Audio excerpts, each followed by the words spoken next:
Good evening and welcome to the 34th edition of Spectrum Debates. My name is Harry Samuels. I'm your host for this evening. Unfortunately, Gareth is away, so he has entrusted the sceptre of political whatever to me. This evening we were, in case any of you have tuned in, looking to watch a Labour leadership special. Unfortunately, for a variety of reasons, we've had to postpone that. So we are going to switch to a general episode with a bit of a focus on the Labour leadership election. And so therefore, I am going to introduce our new panel for tonight. So going from left to right on my screen, we first of all have Dominic Laverick, who is representing the Labour Party. We have regular guest Dylan Morris from the Liberal Democrats. We have Liam Bones, who, as you can see, is representing the Conservatives.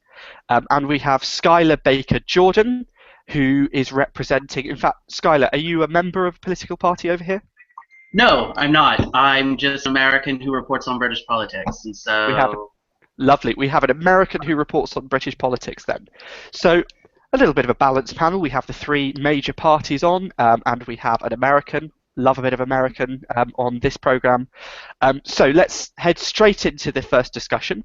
And I promised that we would be talking a little bit about the Labour leadership election. So let's start off with Corbyn mania. As many will have seen, Jeremy Corbyn is surging ahead in the polls recently, and I want to know, why is he doing this? Can he win? And indeed, should he win? And we'll go to our resident Labourite, and we'll go to Dom first. Okay, so I think there's a lot of different reasons that Corbyn's gained so much popularity. Some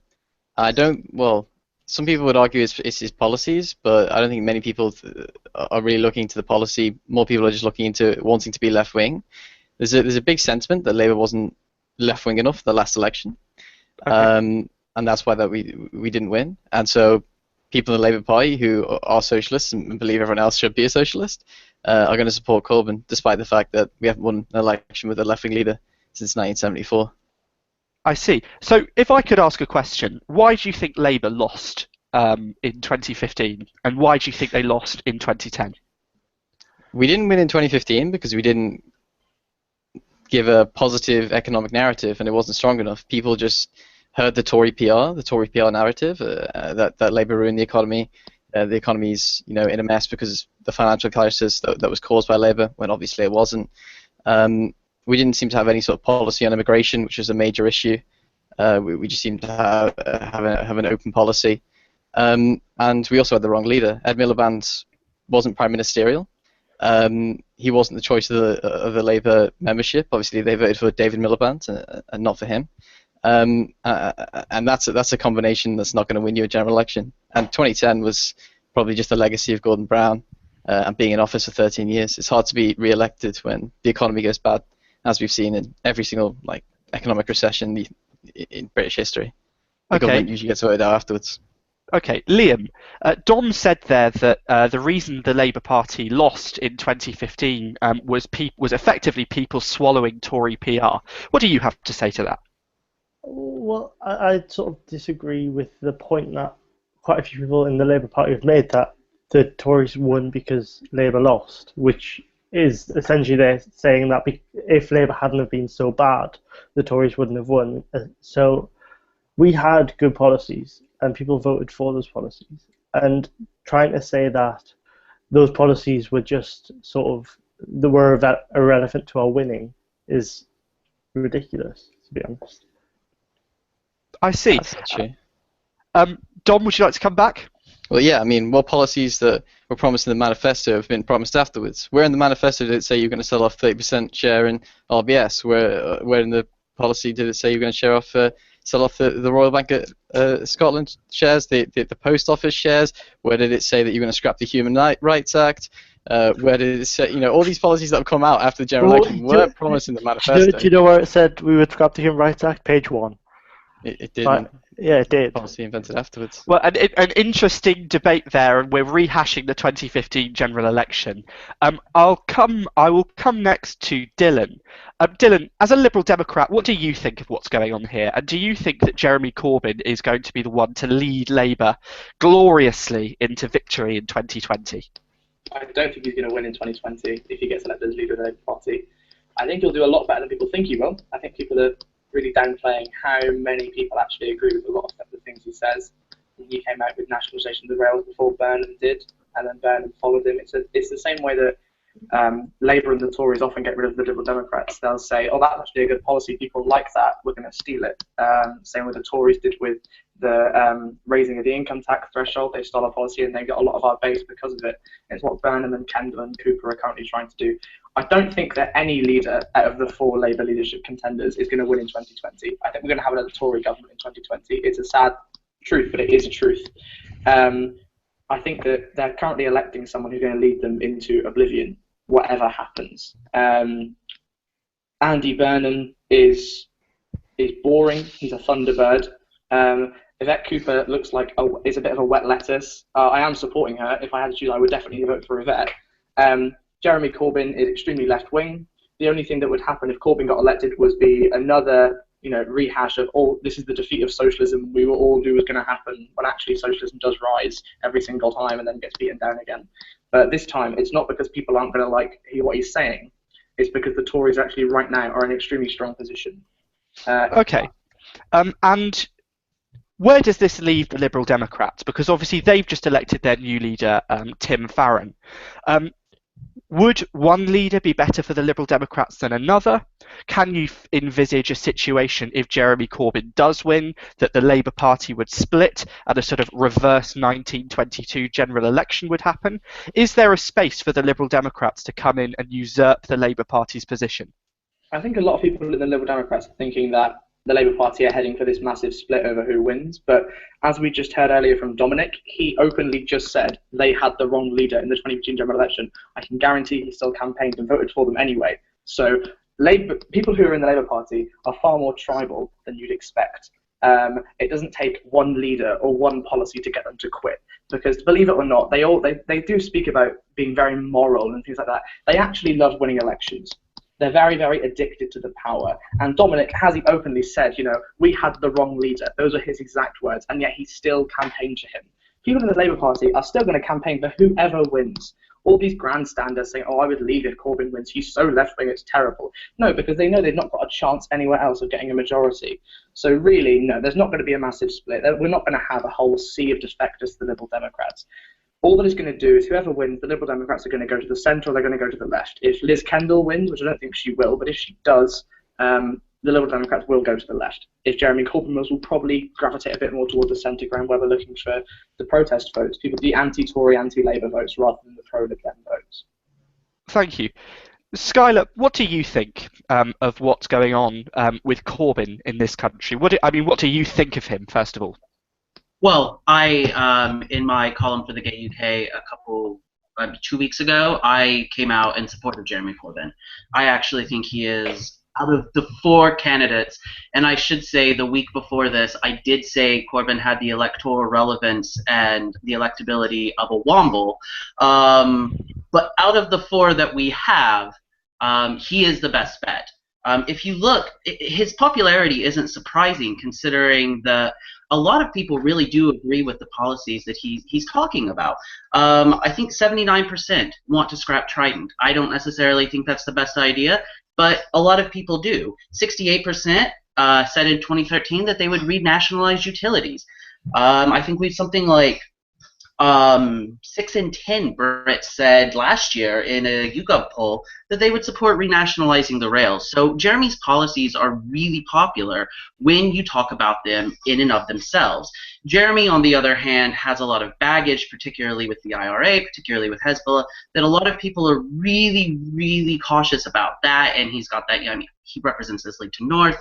He's a London socialist. He does represent some old school policies. He's very close to Diane Abbott, who we can talk about why Diane Abbott doesn't appeal to the country, but she definitely doesn't. He's got a lot of baggage, but at the end of the day, there's nobody else that can really lead the party in a direction that is electable. I mean, Andy Burnham Yeah. isn't convincing people the way that I think a lot of people thought he would back in May or June. Sure. I mean, that's an interesting point, actually. Jeremy Corbyn, it's been alleged that he's an anti-Semite, and this is something that we've been asked on Twitter. He has sort of refused to condemn fully the IRA. I mean, Dom, what do you think about potentially being led by somebody who has these questionable links to terrorism? Well, it's cause for electoral disaster. We have someone who's invited Hezbollah and Hamas to Parliament. We've had someone who was pictured with Jay Adams in the 1980s when the IRA were killing people and still are killing people. We have someone who supports George Galloway. He was at his expulsion meeting from the Labour Party, and he would invite him back into the Labour Party. He's an open anti-Semite. They're all character assassinations that right-wing media and the Tory media would expose when it came to an election. We're going to carry this on in just a second, but I'd just like to take a look at some of the tweets here. Jack Hughes at Jack Hughes 666 has said, Labour, don't listen to Blair. Why are Labour scared of success? Chris G 0000. People would leave a Corbyn Labour Party in order to join Farron's socialist liberalism. I don't think so. Call Me Queen at Stradihuvius has said a lot of Labour is ideologically unrobust. I can't see a huge split occurring regardless of result. And Andrew at Andrew Gavin has said, well, you can't change things from the opposition benches. I'd just like to take this a little bit further. We've heard from Skylar, who is an American, and a lot of Jeremy Corbyn's appeal has been through his sort of slightly more charismatic approach to politics and his sort of disregarding of political correctness, perhaps, of political standard opinions and of the centre. We've seen a similar thing in the United States with Donald Trump currently leading the Republican field and Bernie Sanders making enormous gains on Hillary Clinton with a poll in New Hampshire showing that he was in fact ahead of her. So we'll start with Skylar on this one. Do you think that, first of all, Anglosphere politics are revolting against their kind of normal white man in a suit kind of centrist politics? And second of all, what do you think of Donald Trump and Bernie Sanders? Well, Donald Trump, Bernie Sanders, Jeremy Corbyn, Tony Abbott, they're all white men in suits. White men in suits. I don't think that anyone's really revolting against that. What they are revolting against is the politics of the status quo. I think that there's a hunger for change in particularly the United States and the United Kingdom, and in Canada as well, which is going to have an election before either the US or the UK. And if you look at what's happening in Canada, it looks like Stephen Harper's on his way out. Of course, it's looked like this before, so time will tell. But there is an appetite, I think, on the left in both countries for some real substantive change. I think people, including myself, sort of wrote off the Occupy movement 4 or 5 years ago as a sort of flash in the pan. They had no real, like, hard message. It was really disparate groups coming together. But those disparate groups are starting to coalesce in some really interesting ways, and they're galvanizing politics in these left-wing parties, as much as you can call the Democratic Party a left-wing party when putting it in sort of global terms. Donald Trump is sort of an anomaly. I think people respond to him on the right because the American right has a lot of misogyny and a lot of racism, and they like somebody who speaks very directly to that. Donald Trump is a misogynist and a racist. I am fully okay with saying that.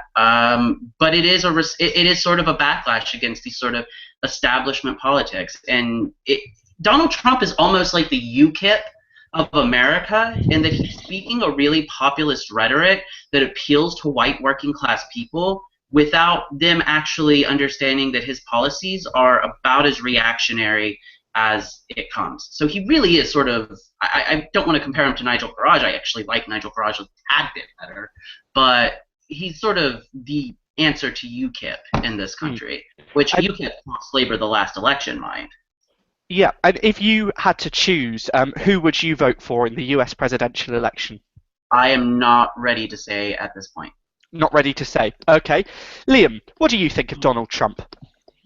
I watched the GOP debate last week, and it struck me that there was not one woman on the platform out of the top 10 candidates. And I think that says a lot about the party as a whole.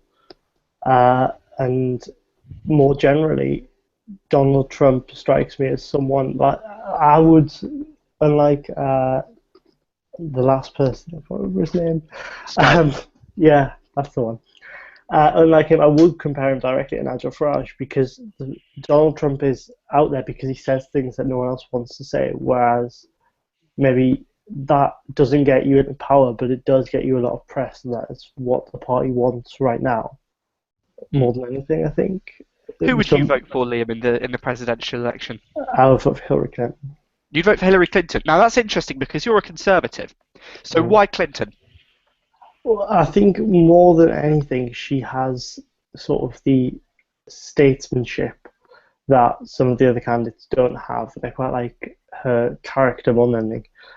This is like looking out of the looking sort of without looking further at the policies. The statesmanship she has and the character she builds around herself makes me think that she'd be a better president than any of the others. Okay. Dylan, who would you vote for? In America? In America. It's quite tough. None of the GOP candidates. I thought watching the debate it was just a complete mess. It really was. I mean, the one person I thought might be, there were two people in the GOP debate I thought would be kind of sound. John Kasich, who has a kind of very checkered history on certain social issues, actually came out in not too bad off after speaking about equal marriage. I think he did very well on that. And I thought Rand Paul would do far better than he did. Rand Paul, obviously being the son of former continual candidate Ron Paul, I thought he would kind of go on the social liberal stance and economic conservative stance, but actually he just went for the whole I'm actually a Republican kind of thing. So I wouldn't vote for any Republican. I'd probably find myself voting for a Sanders-represented Democratic Party or a third party. After looking into Hillary Clinton's past in terms of social policy, it appears that she's definitely changed her tack on a lot of things, marriage equality being one.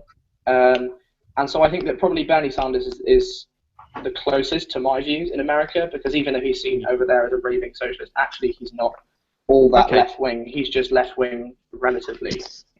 And are you not persuaded by Jeb?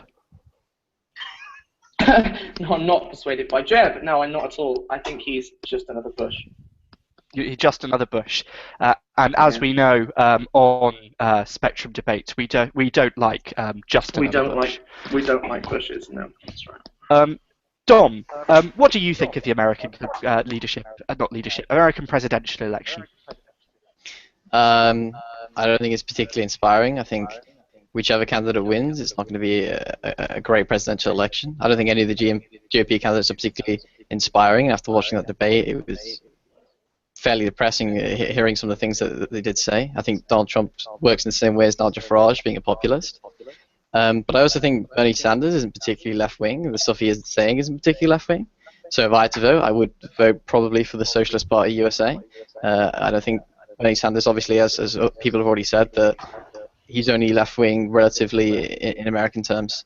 Overall, it's a pretty depressing state of affairs in American politics and the entire Anglosphere. There isn't a single social democratic party in government in an English-speaking country in the world. Okay, we're going to round this topic off with two more questions. One is going to be a quick question to Liam. With Jeremy Corbyn looking like he's in pole position to win this election, many people are asking David Cameron to go back on his pledge to resign in 2017 and to lead the Conservatives into his third election. What do you think he should do? Well, I think he has firmly made that promise that he won't run, and I wouldn't be surprised if he did run if Corbyn did win, just because Cameron reneged on that promise. I'm quite looking forward to a leadership election before. And who would you vote for? At the moment, I'm sort of swaying because I was firmly behind Theresa May, but it sort of. Don't pull that face. We talk about electability. I was firmly behind Theresa May, but then I read an article about the 5 women who may run against her, and Anna Soubry was one of them, and if she ran, I would be well and truly torn. Interested in Anna Soubry, who is the MP for Nottingham for Broxtowe. Final question to all of our panellists then, and we'll start off with Dom. No, we won't. We'll start off with Dylan because Dom looks busy. Labour leadership election. If you were a member, or if you had sneakily registered as a supporter, and a quick reminder to all our viewers that you may not register as a supporter of the Labour Party if you are a member of another political party. Dylan, who would you vote for in the leadership election from Labour? I'd vote for Rebecca Cooper. Yvette Cooper. I think she's much more moderate than Liz Kendall and Jeremy Corbyn. Liz Kendall sweeping off to the right, Jeremy Corbyn going off to the left, and I couldn't vote for Andy Burnham because I think he's a bit of a... I won't say a word, one that isn't a swear word. Okay. Liam, who would you vote for? I think I would vote for Jeremy Corbyn. Just because it would make the next 5 years interesting. Interesting is one word for it.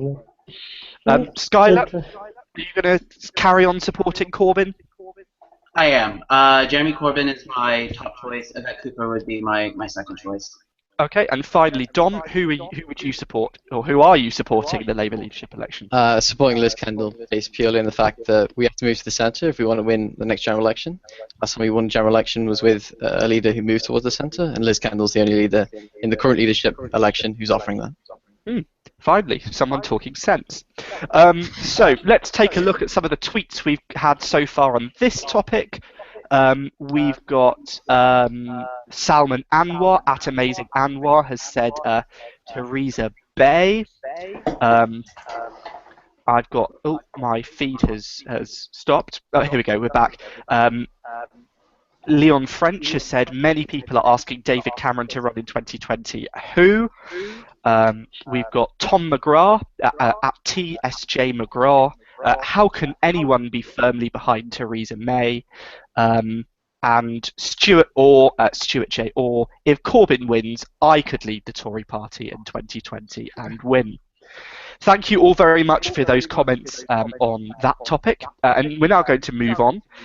This has been something that's been dominating the headlines recently, and there's been a lot of stuff on the front pages of the newspapers about it. We're going to talk about the Calais migrant issue. I refrain from calling it a crisis because that, again, uses biased language perhaps, but we're going to talk about the Calais migrant issue. For those who don't know, there has been a problem for a while now, but has recently come to the fore particularly with people trying to migrate into Britain and trying to sort of get into the Channel Tunnel. There's been a lot of media coverage about it lately. Songs of Praise have decided that they are filming an episode there for broadcast. David Cameron referred to them as a swarm, which got much criticism. So what do our panel think? Let's start with Liam Bones. Do you stand by your leader's comment that the migrants are a swarm? Well, I think the word swarm was jumped upon as being sort of a derogatory term, and it's not in fact a derogatory term. But I don't agree with the party's stance on the crisis and the sort of immigration stance as a whole, to be honest. I'm sort of more liberal than most of my party, I think. On this particular issue, I think we should be doing much more to help people who are fleeing their own countries, and we need to relax or take down a notch. Not necessarily relax altogether, but make the criteria less strict for asylum seekers who want to come into this country while there are still huge crises all over the world. Okay. Dylan, what do you think? Tim Farron went to Calais last week. Was that a political point-scoring exercise, or are the Liberal Democrats different? No loaded questions, eh, Harry? I think that Tim Farron went to Calais to genuinely look at what was happening over there. Whether it got him headlines as well, that's politics. Everything someone is in politics is political, believe it or not. I think that he went over to actually understand what was going on, rather than jumping on it with, quite frankly, revolting language, as David Cameron did. I think that the Liberal Democrats are different when it comes to addressing crises, in inverted commas, such as these. Because while Liam has to come on and say that he is different from his party because he supports them, I can say I'm firmly on the side of my party when I support people who need asylum. Okay, and what do you think?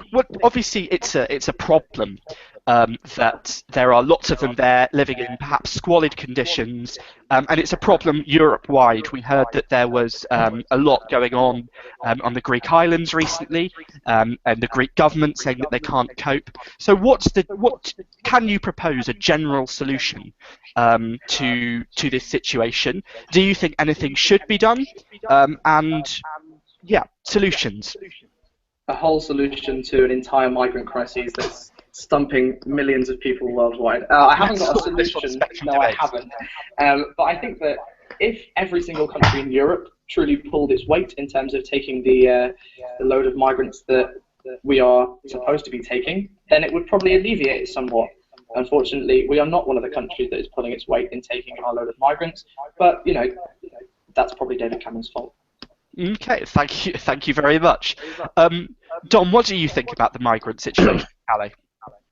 I think the most important part of it is we have to identify the root causes of why there are so many migrants trying to enter the UK. And that possibly leads back to decisions like taking airstrikes in Syria, etc., like that. I think every political party in the UK should be looking for a way to make sure that people aren't dying in squalor, trying to get into the UK, especially if they're fleeing persecution in their own country. And I would also say the Conservative Party, particularly if we're looking at political points within this, I didn't see any headlines on Tim Farron going there, unfortunately, but I did see Philip Hammond referring to them as marauding, David Cameron referring to them as a swarm, and that's language that we shouldn't be using to refer to a group of people fleeing war-torn persecution in their home countries. These aren't economic migrants. Thank you. Skylar, you're from a sort of a country which was founded on migration, so what's your opinion on all of this? I come from sort of an interesting perspective on this issue because I'm actually trying to immigrate to your country. So I can understand the issue of wanting to come into the United Kingdom. Now, granted, my circumstances are in no way comparable to the migrants in Calais or those who are dying on the Mediterranean trying to get to Europe. But the entire immigration system is very, very classist and very, very difficult. And if you look, just this week, politics.co.uk actually broke a story on what's happening at Yarl's Wood with mental health and migrants. And we've heard so many things about LGBT asylum seekers and how they're being treated. It is a problem what's happening in Calais, and that is a crisis. But we also, I think Dom's absolutely right, need to look at the underlying factors of why people are making this perilous journey, dying on the high seas, trying to come into Europe, trying to make it to Britain. And I think that goes back to international aid. I think that's back to helping these countries really pull themselves up out of this sort of post-colonial poverty that they're living in. And we've really got to look at international investment because these people are struggling to get to a place where they can have a better life. And they really are just some of the most, these countries have to offer. And so what is that brain drain going to do to those countries back home? But also, how is the United Kingdom going to address the immediate crisis right on its border? And right now, this dehumanizing language is all we're getting from the government. We're not really getting any solutions. And when people are actually up in arms because songs of praise are going to Calais to broadcast, this issue with immigrants singing hymns, that's what you're concerned about? I think that shows misplaced priorities. Thank you, Skylar. Liam, why are these people coming to Britain in particular? Well, I think it's one of many things. We have one of the most prosperous, one of the fastest growing economies in Europe, and that is attracting many people. And obviously, we have other benefits, such as healthcare and things, but I think the economy is the main reason people are coming here. And I don't think we should be discouraging people from coming here because we have a growing economy. I think it's like cutting your nose off to spike your face. Okay. And do you think that it's a problem that they're choosing Britain in particular? Not at all. I think that we should be taking more responsibility for the people who are trying to get into Britain, and we should be giving them more help both in Calais and trying to transport them into Britain and allow them to set up their homes here and bring their family here and have a safer life. But also we should be doing more at the source, so in Northern Africa, to deal with people. So not only can we, I think one of the reasons that the crisis is here is obviously we haven't done enough to deal with IS, and if we don't start to do something with that, it's only going to become a bigger problem. In the long term, we need to get countries in Northern Africa to a point where people feel safe there and they want to stay there. But that's obviously a long-term goal. In the short term, we need to be accepting more migrants to Britain. Okay, we'll take a brief interlude to take another look at Twitter. Remember, you can tweet us your comments or suggestions for discussion topics at Spectrum Debates or using the hashtag SD34. Chris G at Chris G quadruple zero. Dylan talking about revolting language after sending that tweet to Liz Kendall hashtag SD34. I lasted 2 minutes of hashtag SD34, best ever. That's Andrew Gould. Having trouble with the word swarm, get over yourself, says Joe Pattinson at Joe_Pattinson. We've got Salman Anwar at Amazing Anwar saying there are so many reasons why people are coming over through Calais. Many are refugees, but we need proper processing of them.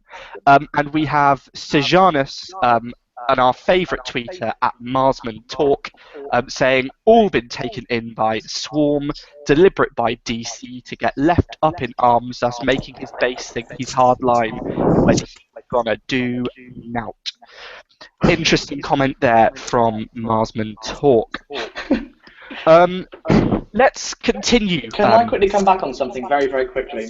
Yeah, by all means. Okay, Chris G quadruple zero. It's an interesting point that he makes that I used a slightly derogatory term to talk about a Labour leadership candidate.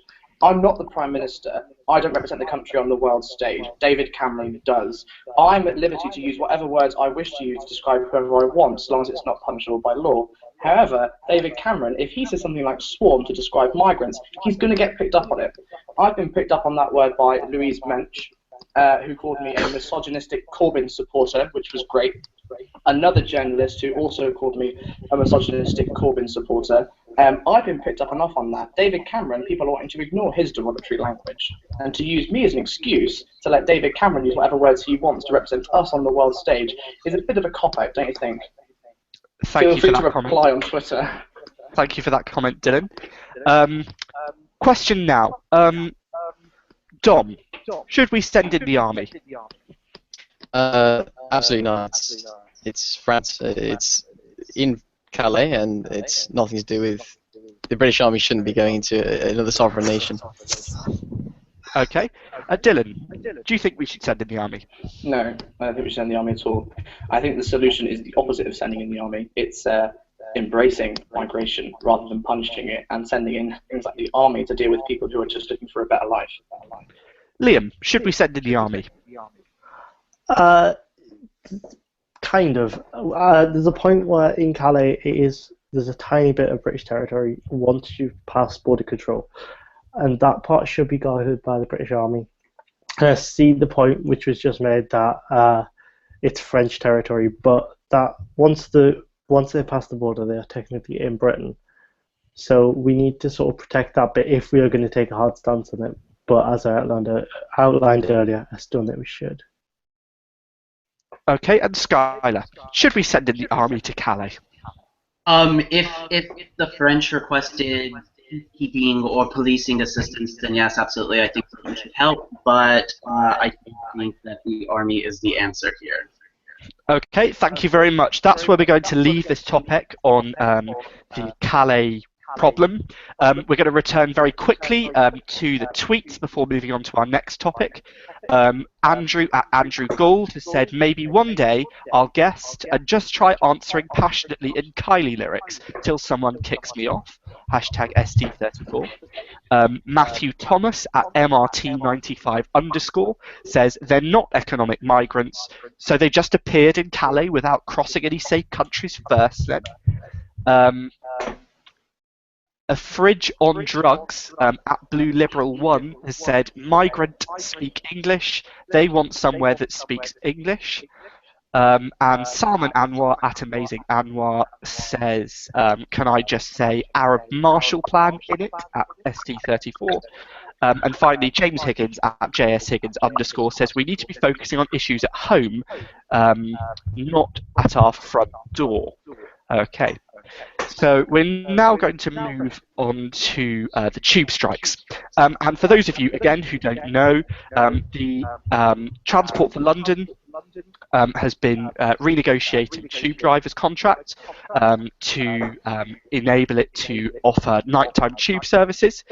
This has been unacceptable to the Tube Workers Union, the RMT, and so they have put in place a number of strikes over the past few months. They've just announced a new round of strikes at the end of this month, and there are questions as to whether this is appropriate or whether even they should be allowed to strike. Let's start off with Skylar. Do you think the tube strikes are justified? Do you think tube workers should be allowed to strike? And what do you think? Well, let me start off by saying that I 100% support night tube. When I'm in the UK, London is home base, Walthamstow in particular, which is right at the end of the Victoria line. So this is going to help me a lot from a work standpoint, but also from a night out standpoint. And it's going to be great for the London economy. But I don't think that night tube has to come at the expense of a work-life balance for the employee. And so yes, I support the tube strikes. And I don't think that those are mutually exclusive.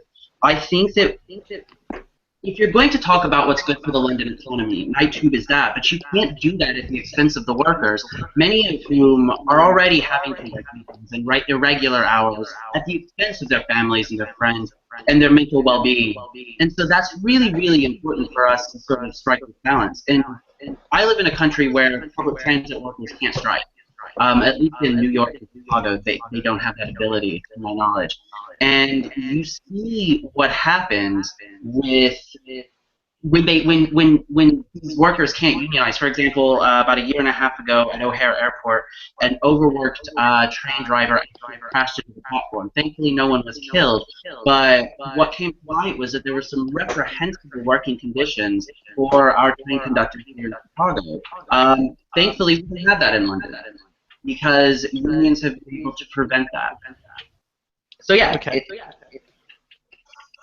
Dylan, what do you think? There's questions you asked Skylar. I think the tube strikers should be allowed to strike, absolutely. Whether I agree with the strikes in particular, I can't really say. The first strike I absolutely did support. I think the terms they were given were really unfair. The second most recent strike was a lot harder to swallow in certain places. I think they were given a lot more generous terms. But the thing is, I don't actually speak for them. I couldn't possibly understand what it's like to live in their shoes. I wouldn't want to say whether or not the strike is right or whether or not I could live on those conditions, because fortunately for me, I don't. I couldn't be a tube train driver. I don't think anyone on the panel could be a tube train driver. It's not a very easy job. I think that a lot of people jump to certain conclusions, and they again use a lot of language that is not great to describe tube drivers that are striking. But really, we've got to remember that we're very lucky to be in a situation where people are allowed to strike. There are certain countries around the world, as Skylar said, where people aren't allowed to strike. And strikes, I think, are really great because at times we see workers really being punished, and they've not really got any leverage at all. The only thing they have left is striking and unionizing. And I think that we should be very, very cautious before taking that right away. Okay. Liam, tube drivers get paid, what, £50,000? They get 43 days holiday. They're being offered a generous transition period of the year. Why should they be allowed to strike?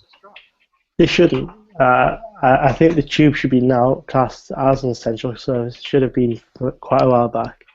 And I'm still against the idea that they can go on strike even after having better deals offered to them and still say no, we're not having it.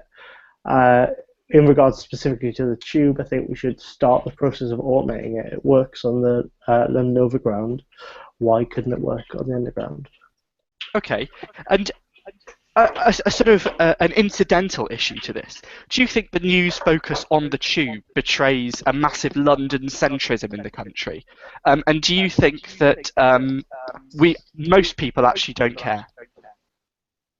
Well, I think it's hard because there's a lot of people in London who are more likely to watch the news than people elsewhere in the country, and that's why the news coverage has to go to stories which affect the rest of the country, obviously, but also to the London stories. And it is quite a big story for not only people who live in London, but those visiting and work there or businesses there, whatever. I think there's no way to get around the fact that London is our capital. It's one of the most important cities in the world, and when there is a big news story there, it's going to be covered by national news, international news occasionally. Okay. Yeah. Dylan, do you think it's fair that London has been able to fund major infrastructure projects like Crossrail and massive renovations of some of its lines and extensions of some of its lines, while parts of the country are still only connected by poor sort of Victorian-era rail networks? Do you think that London centrism in terms of infrastructure is a problem? I don't think it's a term. I don't think it's a point of overinvestment in London. I think it's a term of underinvestment in other areas. We shouldn't try and bring down London just to strengthen places like the Southwest. I mean, a very vested interest in this argument because I come from the Southwest, where if it's bad weather, unlucky, you're getting a rail replacement bus. It's basically, and Harry, you too, you come from here. If you want to get somewhere that's past Exeter or Dawlish, unlucky, you're going to have to get on a bus to replace your train journey. It's just an inevitability. But we shouldn't talk about London centrism being bad. It's an economic powerhouse. It does fuel a lot of growth in London itself and around the country. It's important it has a strong infrastructure. So I don't think that saying London getting good investment, a lot of investment, is a bad thing, is very productive. I think it's better to say the Southwest is getting no investment and we need more investment here. Okay, we'll take a look at Twitter. James Higgins at JS Higgins_ says any job that can't be automated isn't a difficult job. Salman Anwar at Amazing Anwar says they're right to negotiate a deal, but many people do think the deal is fair. Call Me Queen at Stratahuvius says I'm liber. Take away their right to strike. Lol, lol, lol. Leon French at Leon_French01 says I really don't care about London stuff, and I'm getting sick of London stuff dominating news constantly. Presumably said in a northern accent. Matthew Thomas at MRT95_ says 85% of people watching the news won't be living in London, so most of us really struggle to care. I'm sorry, can I say something about, somebody had said something about a job that can be automated isn't that hard to do. I do just want to point out that there's a sort of misconception about the strike. Most of the people that are striking aren't actually the drivers. They're not the conductors. These are the people who are staffing the platforms. These are the people who are staffing, sort of security functions. They're the ones striking. A lot of them are not the conductors. So that's sort of I think a red herring in a lot of ways. And I want to point that out, that a lot of these people are not the jobs that could be automated. Okay, thank you very much for that. You may have noticed that Dom has left. He's been having problems with his internet. I think he is trying to come back, but if not, thank you very much to Dom for coming on tonight's show. And we're going to move to our fourth and final topic now. Before we left for the summer, Parliament was considering a surprise piece of legislation, which was the Psychoactive Substances Bill. This sought to outlaw certain legal highs, and it sought to, in fact, define drugs and illegalize things with a very broad definition of basically any biological substance that made you in any way a little bit high. I can't remember the exact wording. This was in response to alleged deaths from certain legal highs, such as nitrous oxides, and has been part of a steady descent into banning these things after there were some highly public cases with things like Meow Meow a few years ago and other things. Yes, I did just say Meow Meow. Psychoactive Substances Act, do we think it's right? Dylan Morris.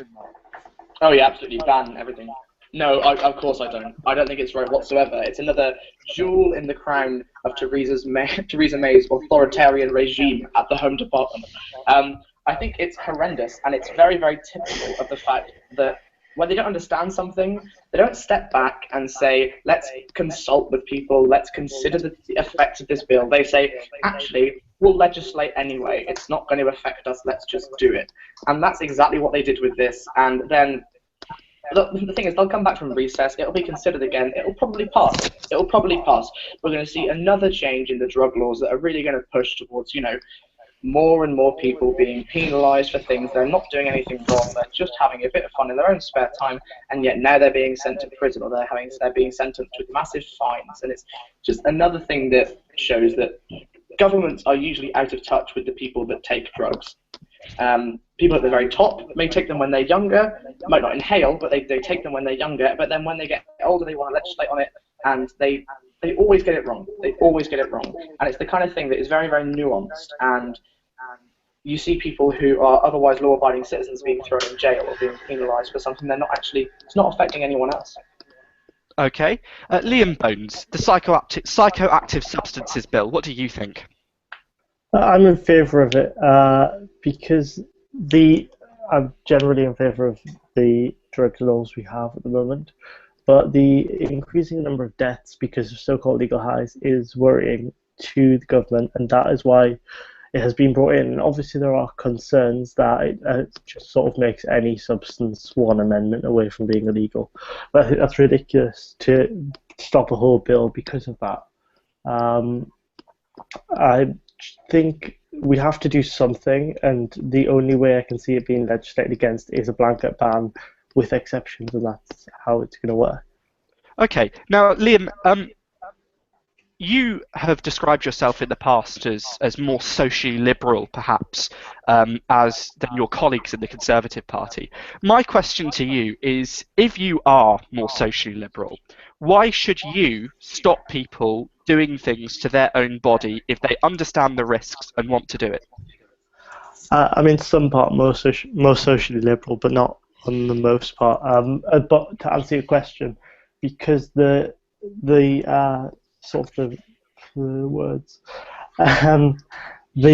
responsibility then falls on the state to help them in any way which they may need to recover from that. So if they get addicted to it, or if they injure themselves while they're taking that drug, or it has adverse effects on their body, it then falls on the state to help them recover from that, and that's not how it should be.